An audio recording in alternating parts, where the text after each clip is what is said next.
বৈষম্য বিরোধী ছাত্র আন্দোলনের আহ্বায়ক হাসনাত আব্দুল্লাহ বুধবার রাতে কেন্দ্রীয় শহীদ মিনারে শহীদ আবুল কাশেমের জানাজায় অংশগ্রহণ করে এক চরম মন্তব্য করেছেন। তিনি বলেছেন, আওয়ামী লীগকে নিষিদ্ধ করেই ছাড়ব এবং অবিলম্বে অন্তর্বর্তীকালীন সরকারের কাছে আহ্বান জানিয়েছেন আওয়ামী লীগকে নিষিদ্ধ করার জন্য।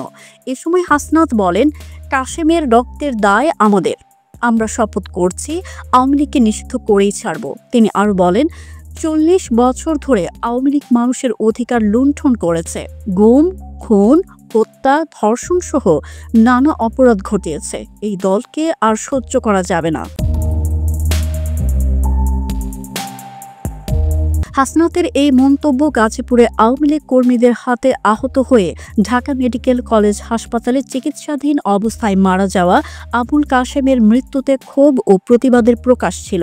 কেন্দ্রীয় শহীদ মিনার থেকে রাত ৯:৩০টায় একটি কফিন মিছিল বের হয়, যেখানে শিক্ষার্থীরা স্লোগান দিয়ে আওয়ামী লীগের বিচার ও নিষিদ্ধের দাবি জানান।